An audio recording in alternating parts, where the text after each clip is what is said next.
take a bit longer than expected. It may be more like 3:30 p.m. to 4 p.m., but I'll be there. Okay. Good morning, beautiful people. I have so much to talk about. It's been so long since I talked to you guys, even though you might not realize that. I do kind of apologize for the last 2 weeks. I think for you guys, I imagine it would be a little bit disappointing to just if you like were into the episode and then it just cuts off and it's like, hey, so we're saving this for next week. I'm sorry, but I needed that vacation so badly, so I worked with it, okay? And I know it wasn't the cleanest, and I can live and learn from it, but it's been a long time. Because of that, it's literally been like 2 weeks since I talked to you guys, maybe a little bit more than that actually. And I have a lot to talk about with it. I think I mentioned maybe I got into running right about the time that we left off. So whenever I went on vacation. And you guys, I mean, just starting with that, what happened to, how was everyone else? How was everyone else's time? Uh, Dang, Logan, I'm joking. So I've been, for 24 days straight, I've been running a mile and a half every single day, improving my PR. Now, we need to know PR is personal record. Oh, I'm going to be explaining some terminology to y'all because I don't expect anybody to know what sub anything is. I don't expect anyone to know what cadence is. I don't expect anyone to know what pace is. I probably barely know what cadence and pace are, honestly. So when I say stuff, I'll explain it. But I'll try to make it not boring. So my very first run, okay, was 23 days ago, I suppose. Well, my very first mile and a half run, I should say. And how things have changed. So that was the first time I ever ran a mile and a half, I think. I think ever. And it's because I'm training for the FBI. And they require you to do 4 things, pull-ups, push-ups, sprint, and then mile and a half run. And my biggest weak spot is running, point blank. It's that simple. It, especially with the endurance aspect of it, because you're not just running with full energy with whatever. You are running after you're exhausted from pull-ups, a sprint, push-ups, and then you're running a mile and a half in under 12 minutes and 23 seconds. And that's intense. Even just running a mile and a half in 12 minutes and 23 seconds is intense. But I knew I had to do it. So you know what I did for the first time? I was like, I'm going to run a mile and a half. That's the easiest way to get started, is do it. You know what I mean? And so I was like, I'm not going to, because I tried the first day, I tried to just sprint. I was like, I'll make it at least like 0.6 miles probably. No. I looked at the Strava app. It said 0.12 miles, and my heart was just like, blah, blah, blah, blah, blah, blah, blah, and I couldn't keep going. I had to stop, and I was still recovering like an hour later or whatever. And so I learned after that, don't do that. Do not do that. And I should honestly see. I wonder if oh, my alarm's about to go off. Ready? You're welcome. Anyway, let me see if I can actually find it. I don't know if I recorded that run. I hope oh my gosh, make me sign in every time. Forget it. This is why I don't use the Nike Run Club anymore. Nike, fix your app. Anyway, I've always used Nike Run Club. I never got super into running, but I tried about, actually maybe like 4 years ago. There was a year where I just had the time of my life. And it was the first time I got medicated, I think, for my depression. And I got put on finally the right antidepressant, it seemed like. And I started going on runs purely because my legs hurt so badly. Is that a minus 0.7? Sorry, my light meter is saying if it says minus 0.7, we need to fix something. But if it says plus, it says plus. Okay, we're okay. It's going to go down as the day goes. So anyway, and so I started running purely because this medication. Okay, so the medication that I took is paroxetine. Okay, it's an antidepressant.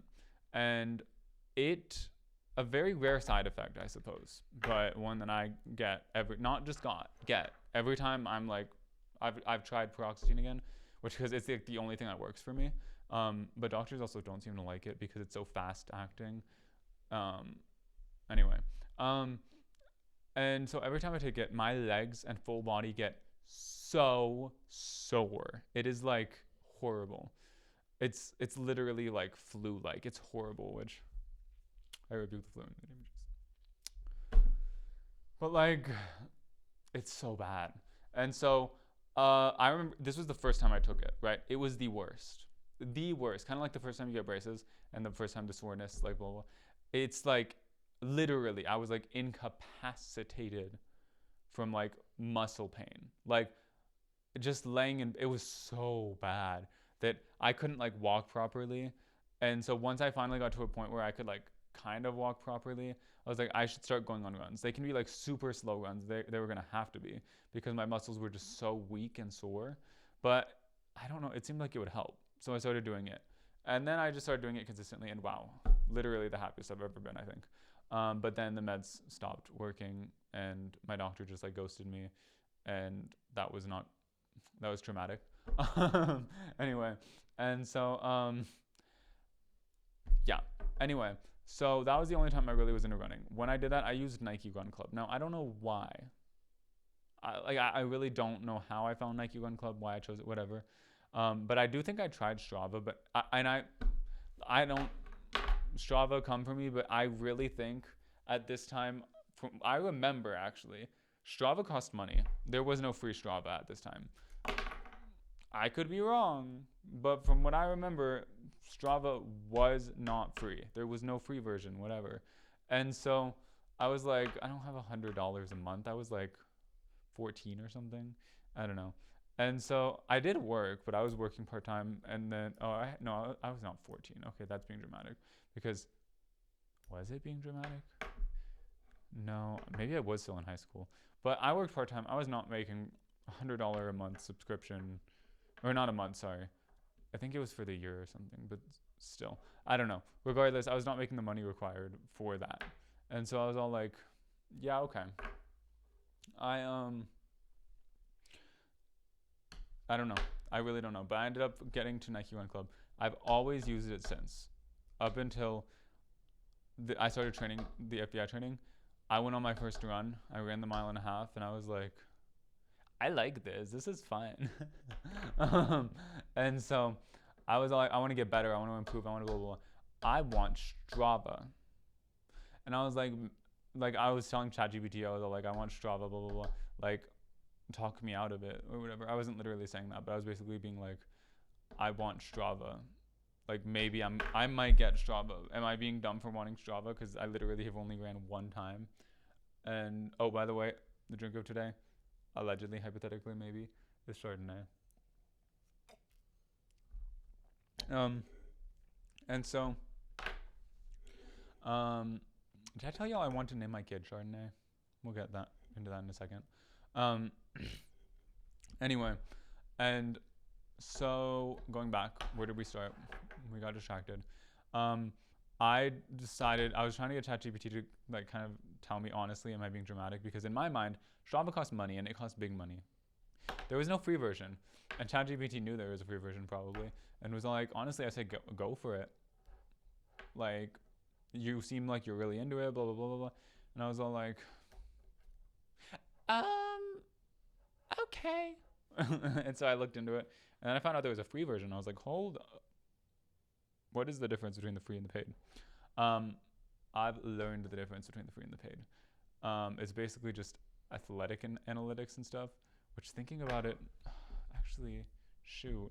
When did I get Strava? Oh, actually, I know like exactly how long I got Strava ago because I ran like every day since I got it, and we're on day 24, so. Anyway, and so I was all like, I'm just going to get the free version because when I did the research, it was all like, it really only tells you, I don't even think it's athletic analytics. I think it's literally just like custom routes, and it's just like stuff I just won't use. And then I really hope it's not like the freaking, like it tracks my zones and stuff. But the thing is, I got a Garmin, and the Garmin is doing all of that. So I sincerely hope that Strava's not going to require me to pay premium annual whatever to display the information that Garmin already has and feeds it. Because it's not like Strava's measuring that. But anyway, we'll see. Um, from my understanding, it basically just would make like custom routes for you and show you like when trails were busy and all that stuff. And I was like, I don't care about that. But it gave me like a free trial for it, and I was like, oh, I guess. Um, and I just went with it. And I felt it out. At first, I didn't love the app. It was so not helpful. The custom routes it was giving me, it was all like, it's either 0.6 miles or 3.9 miles. And I was like, I want to run 1.5. And I told it that. And it was like either 1.2 miles or like 1.9 miles or something. I was like, 1.5. And so I just started, honestly, I just run. At this point, it's very not organized, and I'm okay with that. I think it's, I don't know, it's kind of fun. I don't want to be like GPS tracking my route anyway. Um, I've just kind of ran around areas and found what works. And eventually I learned exactly how to start at a point and end at the same point or whatever, just naturally. And so that's been pretty helpful. And so, yeah, I've been into that for 24 days. My first time that I ran, I took it light. I literally basically, I was starting like those power walkers basically, just like bum, bum, bum, bum, super slow. And then I started speeding up and I was like, nope, slow down, Logan. This ain't a race. Because I had never ran 1.5 miles before. So as we saw day 0, because I'm not going to count it as a day because I only ran 0.11 miles. When I ran like my fastest, I got 0.11 miles and that was it. I was literally just gassed out at that point. And so, okay. See, another thing I noticed, somebody's calling me, and now whenever I'm called, I notice if I have my earbuds in, I have 3 devices ringing me at the same time. My earbuds, my watch, and my phone. It's like insane, modern technology. And then people will still be like, oh, I didn't notice you called. Okay. Like, okay. If you don't have if you just have your phone, yeah, that's fair. But like, anyway. And so, day 1, I took it super light because I acknowledged basically I should just walk it basically, but like a little bit faster. And whenever I'd speed up, I'd be like, slow down a little bit. You've never done this before. And so I ended up running at the end of it. I ran okay, the way that pace works. So if I say I ran a 10:5:2 pace, let's make it an easy number. Let's say I ran a 10 pace. Then that means that it takes me 10 minutes to run a mile. So it's like a 10-minute mile. It's actually really easy because the pace is written like 10:00 mi. So it reads like 10 mile or 10:52 mile. It's pretty literal. It's weird because it doesn't fully make sense, but it is pretty literal in the sense of it is literally just 10 minutes to run a mile. So just think of the numbers as the amount of minutes, and then mile or kilometer. If it says 10:00 km, then 10 minutes to run a kilometer, right? So the first time that I ran, I got a 10:52 pace, which means it took me 10 minutes and 52 seconds to run a mile. Sorry, it took me more than that. It took me 10 minutes and 52 seconds on average to run 1 mile. Total to run the 1.5 miles, it took me 16 minutes and 24 seconds. I technically ran 1.51 miles that day. That was before I learned about cropping activity on Strava, and now I just crop it all to 1.5 miles because that's what I need for the FPI. So that's what I need to track. That's why I started this in the first place. And then the crazy thing is, from there, just the next day alone, after that, I learned my body's a liar. And so I was able to run faster. I made it a 9:48 pace, which is 9 minutes and 48 seconds to run a mile instead of 10 minutes and 52 seconds. That's a minute and 4 seconds faster for every mile already, just in a day. And then it became a 9 minute 38 second mile, then a 9 minute 15 second mile. I was making rapid progress. Literally, these are all just day after day after day after day. Then the 5th day, 8 minute 30 second mile, 8:30 pace. And then that point is whenever I was like, I was kind of getting weak, and like my body was like, it needed a minute.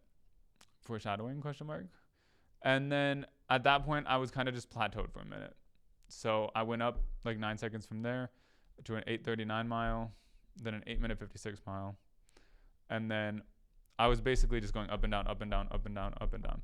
At day 10, I PR'd again at 8:23, and then plateau. At this point, I was learning with running. You can't PR every day. I was PRing every day. PR means personal record. It's just your fastest that you've done so far.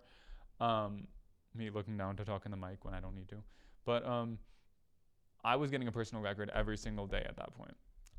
But eventually I had to accept and realize that's just not how it works. And so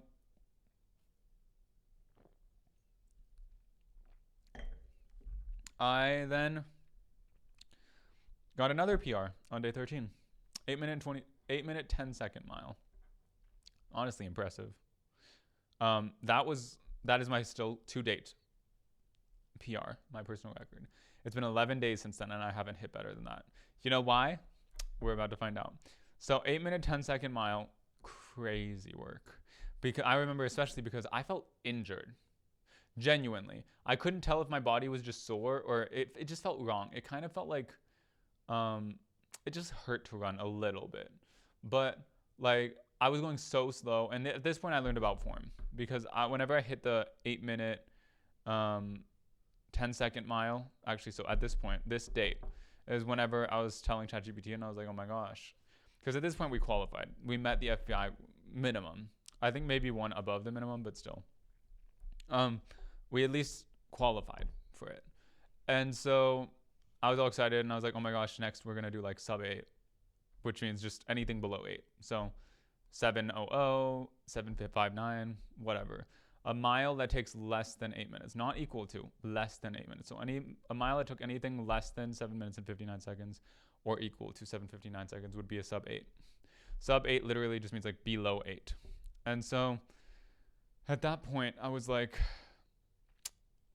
I'm going to get my form right because ChatGPT said getting to the sub 7 part means like you got to start focusing on your form and all that stuff. So I was like, okay, bet.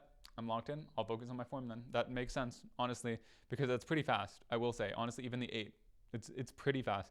I've never seen it firsthand. I haven't seen what an 8 looks like. But, I mean, I was recording myself running like a 9, I think, whenever I was like, well, we'll get to that in a second. But when I was recording it, it looked like I was sprinting for a bus. So I don't really know what these look like because to me, a 9 is like slow. We'll get to that in a second, though. And so at that point, oh, no, never mind. Strava's a liar. I was going to say, I didn't think my 8:10 was my fastest. Oh, it's because it was my fastest at the time I get it. So, no, the 8:10 is whenever I started focusing on form. So the story is still correct up until now. But at the 8:04, I learned about like the importance of form and stuff. And so this date, when I hit 8:04 on day 15, so that means I ran a mile in 8 minutes and 4 seconds, okay? On average through the 1.5 mile run. And so I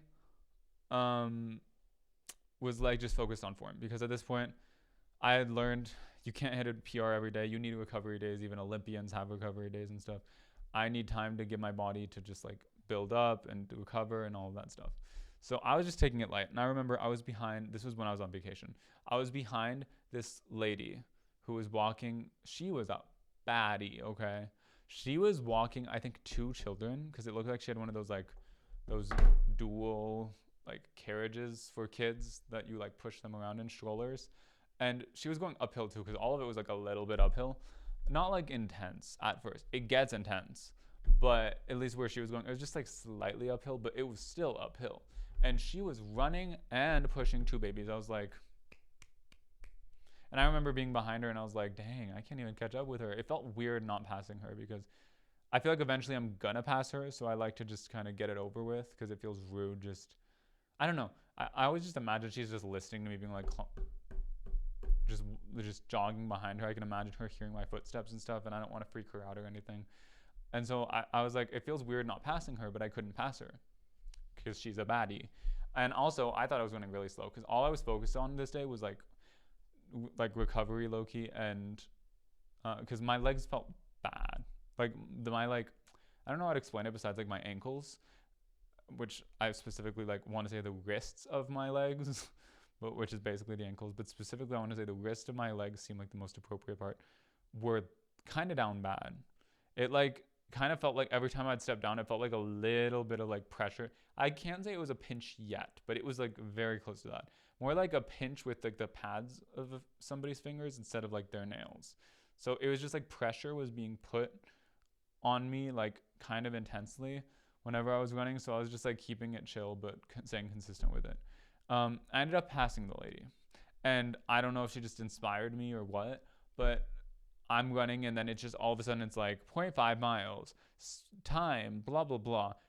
And you know, Strava, it doesn't consistently tell you your pace. So I can't remember if it told me my pace, but I remember it saying 0.5 miles, time, blah, blah. I was like, what? I genuinely said that out loud. I was like, what? Because I was going so slow. I thought I was going so slow. And then I was like, okay, whatever. And then I just kept running at that pace. And then it was like, distance, 1 mile, time. I was like, what? And then I just ended up PR on accident. I just genuinely accidentally PR'd at 8:04. And so that has been my best since. And after that, I was all like, oh, actually after that, the craziest part of all this is after that, I wasn't tired. Isn't that insane? It said distance 1.5 miles, time, blah, blah, blah. And I was like, I could keep going. And so I was like, nope, we're running 1.5 miles. I need to track this accurately. So I stopped it. Then I was like, I'm going to swim back because I should also track my dash because that's another important part of the test. And I had the energy and I needed to get back soon anyway. And so I dashed. Now, granted, I was like exhausted of energy. So my dash wasn't my fastest dash. I ended up running. It took me 48 seconds to get 0.11 miles. My pace was 6:58 for that. So it's not like the craziest thing ever, but like I had the energy, so I did it. And honestly, I think that might have been what sealed the deal for me with what was going to come next. So then after that, vacation's over. Okay, that was the last day of vacation. And so I ended up going home that day. And then the next day, I'm just so tired. I drove hours the day before. I had to unpack everything, get my dog's crate set back up and all that stuff. Because he, like, yeah. And so it was a lot. I was exhausted. And the next day I went on my run. I was just like, I'm so tired. It's not even surprising. My pace ended up being 9:01, which meant it took basically like an extra minute for a mile than it did literally yesterday. And I was like, whatever, makes sense, especially because it's summer. It was so hot. And then I just kept running, and I just kept getting bad paces.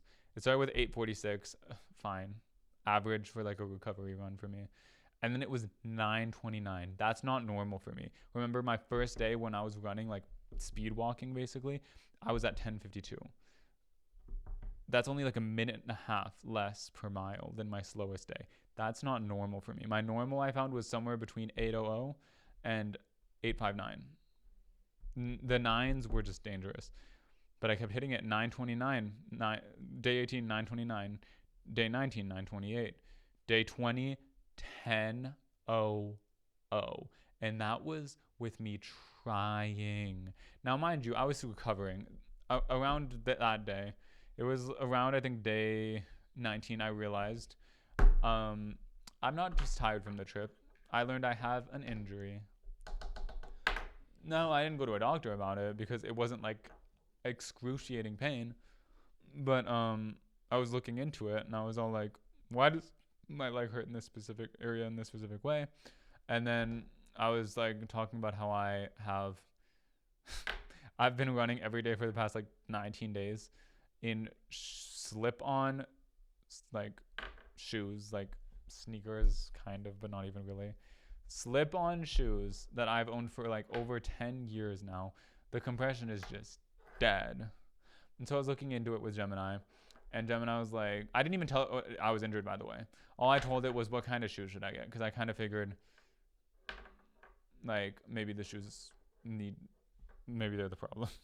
And then it was all like, well, it depends. You could do this or you could do that. Like, do you prefer a shoe that feels like walking on a cloud or something else, or more firm or whatever? And I was like, these are my current shoes. I don't know why you're asking me. I don't know anything about shoes. And it looked at my shoes and it's like, wow, I give you props for running 19 days in those. Um, the compression of those are completely gone. So you're basically just running barefoot at this point. um, it said something along the lines of like, I'm surprised that like you don't have like an Achilles injury or something like that. And I was like, and that's whenever we started getting into, I was all like, so why does my like this part of my foot hurt? And it was like, it's it said all of these things or whatever. And then that was, I think these were separate chats, but it ended up putting two and two together, and it was all like, it would make sense that you running in those shoes could cause that. And it said basically, I don't know what it said, but I concluded from that and the research and stuff.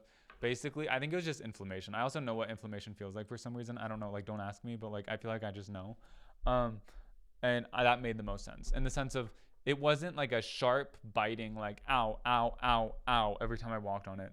But it was a sharp, like, it was like a fast, like, ooh. It was like a warning signal. I don't know how to explain it. If I didn't walk perfectly straight, it was like a jolt to my brain of like a don't, like a stop. It wasn't like a excruciating. It was like stop. It was literally just like a warning signal, basically. And so the hard part was, I basically had Gemini explaining injury scales, because I was asking it. I was like, how do you know? Like, how do runners know the difference between like something minor and an injury? When does like an injury start and end or whatever? And so I had it give me like a scale like 1 to 10, and then it said injury started at like level 5, I think, which it described, and I was like, oh, that's me. Oops. And I was like, that does make a lot of sense though, because at this point I'd been running multiple days. My pace was significantly slower. It doesn't make sense. And I could tell you, it wasn't because I was out of breath. It wasn't because my heart was just, it felt like my heart was just in trouble. It wasn't anything like that. It didn't feel like my heart was going to explode. It didn't feel like I was like literally like going to pass out. It didn't feel like anything like that. It was purely, I don't have the strength to go stronger with my legs. And if I do, something will snap. Something will tear. Something really bad will happen. My body was very clear about that, so I didn't push it. And then I was like, yep, that makes sense. So I finally caved and I bought running shoes and running socks. I know about the socks. But like, I was like, if I'm going to do it, I might as well do it right. Because even with the running shoes, it said like, I'm like, all my socks are like cotton, I'm pretty sure. And it said that that's like just like prone for like chafing and callousing and blistering. And I was like, I don't need that. And like, again, it's not like I'm buying $200 socks. So I found the best socks and then the shoes, and I bought them. They needed 5 days to arrive. I was like, my instant gratification, no. And so, you know what I did? I ran another day in those shoes. I know, but I had to. And then the next day, I ended up going to like my parents' house, and I remembered I had running shoes there. I was told they were running shoes when I bought them when I was like 14, but still, maybe like 15. I bought them because I wanted to like be athletic and get into running and all that stuff. And they looked nice, and they seemed limited edition. And we were in Chicago. I believe it was Chicago. It might have been New York, but I believe it was Chicago. No, actually, no, I don't think it was Chicago. I think it was New York. We were in New York, and I think, and they're called the Metcons. So gray. If you look up Nike gray Metcon, that's the shoes that I have. And so I ended up buying them, and I wore them a lot. I did. I wore them out. I love those shoes. I mainlined those shoes. Even though I never really ran, I wore them a lot. Probably far more than 500 miles. Probably thousands of miles. I wore them up until those black shoes, I think. I don't know which one came first or whatever. But I think the black ones came first. Then I wore the Metcons for a while. Then I went back to the black ones because the black ones were so convenient. I could literally just slip them on because they don't have laces, which is a problem for running. I've learned they don't have laces. They don't have a strap. They don't have nothing. You just slide your foot and then you go wherever you need to go. And that's why I liked them so much, quite honestly. But I ended up going and getting those. And I was like, shoot, it's better than nothing, right? And I walked in them, and I walked literally, all I did was walk to my car and walk into my door with them. And then my foot felt like it got like an infection or something, which I rebuked. But like it low-key felt like that. Like it was like kind of like itching in a concerned way, in a concerning way. So I was like, I need to wash these. And I realized my water bill has been insane, which, long story short, I have a leak. I didn't know that at the time. I thought that I was just overusing my water, but me and Gemini figured it out. I have a leak, a really bad one. Not like, I don't find really bad. It's using 0.19 gallons of water. I don't know if that's a minute, but it ends up totaling almost like 11 gallons an hour. Anyway, I think it's really bad. But we're working on it. Anyway, regardless, I tried to cut down on my washing, so I didn't want to wash the shoes because I thought that it was my usage that was making my water bill just skyrocket. And I was like, dang, I've gotten too comfortable, like, since I started running and stuff. Maybe I am using too much water. Because I had the water people come and they didn't say anything about a leak. Crazy. 22-year-old that knows nothing about anything was able to figure out that it was a leak, but the water company just couldn't. But whatever. Nobody's perfect. Maybe they were having a bad day. Regardless, God loves us all equally. It's just a frustrating situation. It would have just been nice for somebody to just say, yeah, we tested it and you have a leak. That would have been nice. But it's okay. It helped me learn home owning skills, even though I don't own a home at this point, but still, it's good practice regardless. And so, back to what I was saying, I didn't end up washing the shoes because I didn't want my water bill to go up.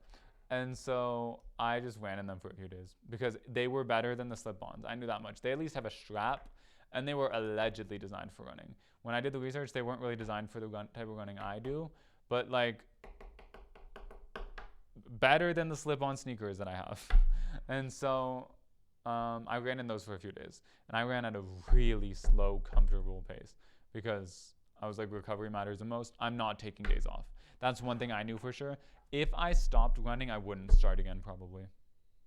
Like maybe months later, years later, maybe, but I'm not stopping running. I love running. I don't want to stop it. I don't want to give up on it. I need it to be a habit, and I need it to be like a part of my life. It's something that I want kind of as, I don't know how to say it besides like part of my identity, which like I should only like, my identity lies in like God alone. But like, I'm still learning that, okay? And I want part of who I am and stuff to be like athletic. And running is just my biggest thing right now, okay? And I didn't want to give that up. So I was like, I'm just going to run like a power walking mom.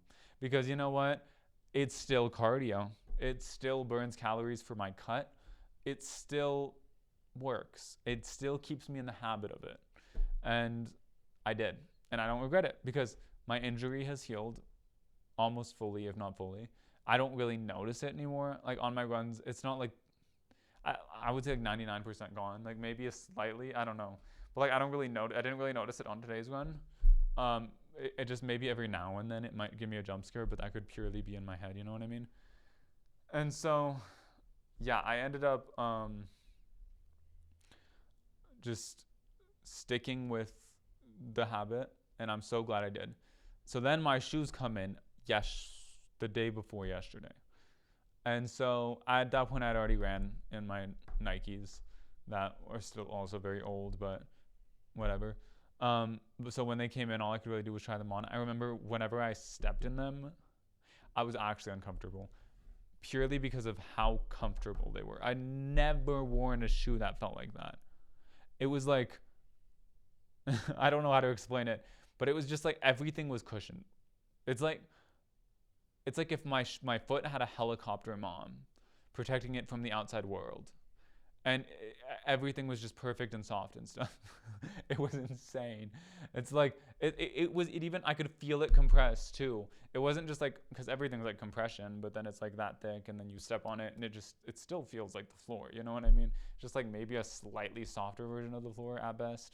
I don't know. Anyway, I remember just jaw dropped. And so I just ended up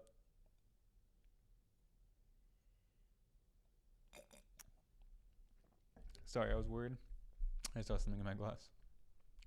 And so I ended up just being in awe of it. I got that and my garment on the same day, which was crazy. They both came the same day. And I'm making my hair all goofy because it's comfortable. I need to cut my hair. But anyway, I did that. I set up my garment, and then I started digging for the leak because I needed to find the leak. And so I get everything set up, have my garment on. I'm ready to use my shoes the next day.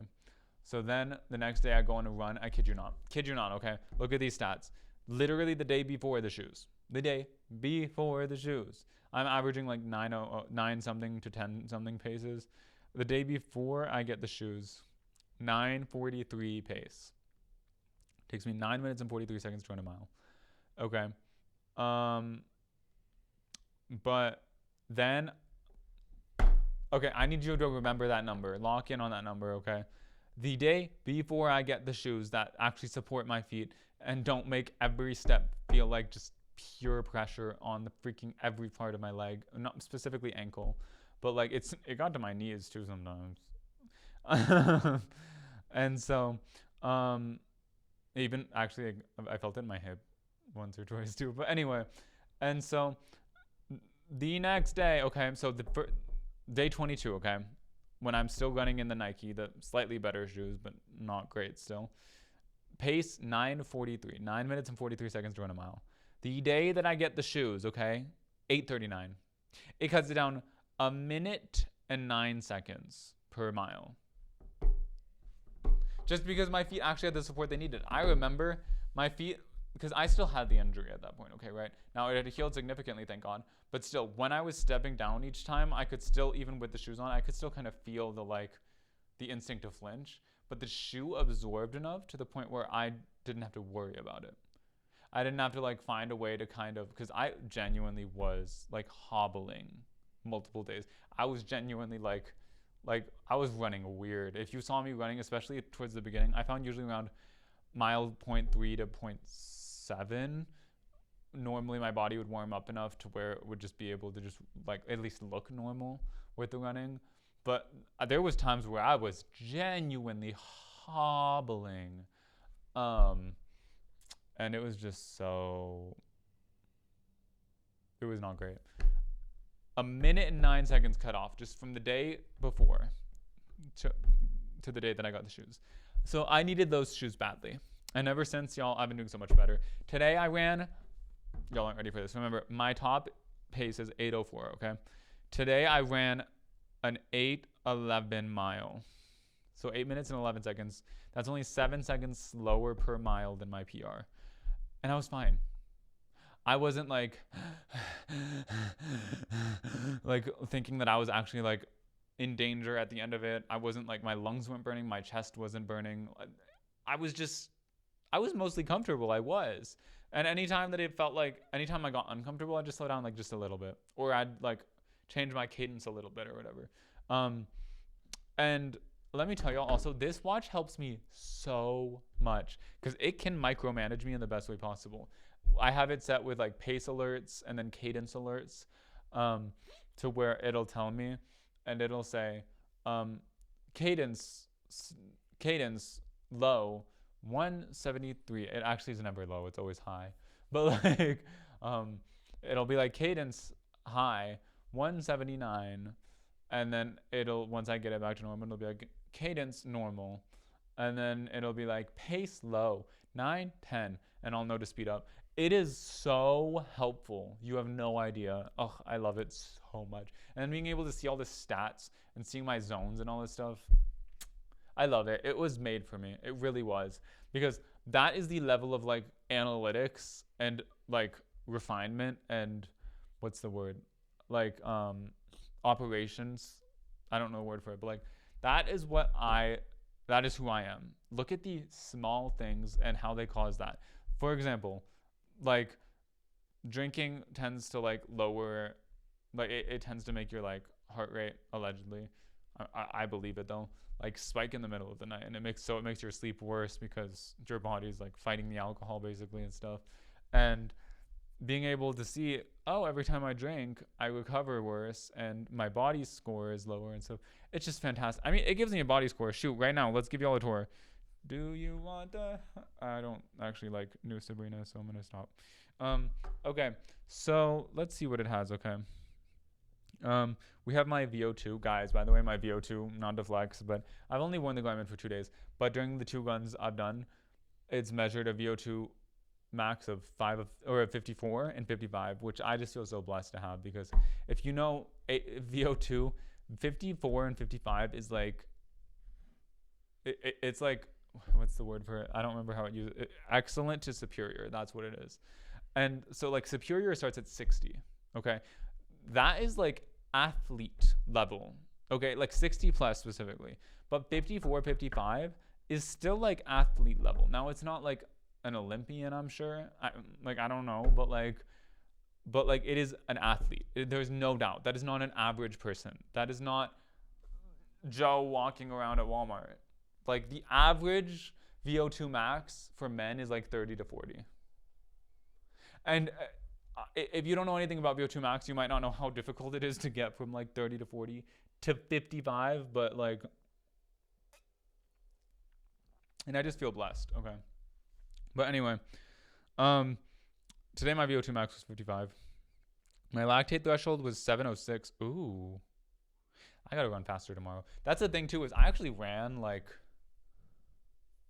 I don't know, like 0.6 miles at least or something at like a 7:30. And so I want a PR. I want a PR so bad. I've been recovering and going slow for so long. I'm so ready to just, and so I'm super excited. But anyway, I've really been enjoying running basically. It has made also my posture. I don't know if y'all notice.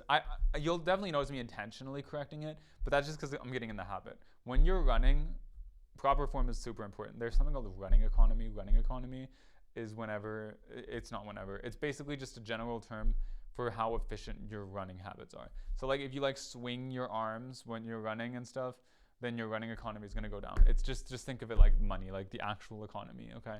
The lower the economy is, the worse it is. And so like the less money you have or the more expensive things are. But like the harder it is to get things, okay? Think of it like that. So running economy just means the lower your running economy is, the like slower, like the more your body's going to wear out faster basically. So you're going to get tired faster. And so like the currency is just like, I can't say it's energy because that's an oversimplification, but just think of it. That's the simplest way to explain it. Not everyone needs the most complicated version of it. So just think of it basically like the worse your running economy is, then the less efficient you are, let's say, with running. And so it's harder to hit certain paces, certain distances, certain whatever it may be, just because you're not fully refined. But form is like the biggest way, from what I know at least, to like maximize your economy. And so I just like constantly try to practice and make sure I'm like constantly in form, like sitting up or standing up straight, I guess, and running. And I guess you're supposed to have your knees in front of your waist and all that stuff. It's like a whole thing. It really does work though, I will say. Like I'm always way more exhausted after I just run like normal, like I normally would. I'm always way more exhausted when I do that compared to if I like run with proper form. Even though proper form is, in a weird way, more difficult, because you have to unless you're somebody who always stands up straight and walks perfectly and stuff.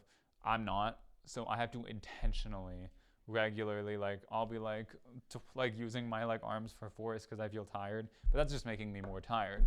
And so then I have to like stand up straight again and just like not move my arms around and like make sure my legs are in position and all that stuff and look up, all of that stuff. But it does help a lot. With energy, at least in my opinion.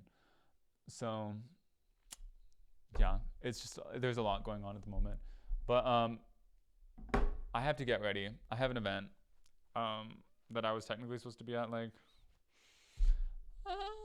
I think like 41 minutes ago at this point, but I told them I'd be late, so like it's okay. So technically now I need to be there in like 19 minutes. So I have to get dressed and go over there. But thank you all so much for listening. If you guys enjoyed this week's episode, it was just running. I love running, okay? It's my newest thing. But if you guys enjoyed, hold up. I feel like I need to finish this before I go. If you guys enjoyed this week's episode, please leave it a good review. Good rating.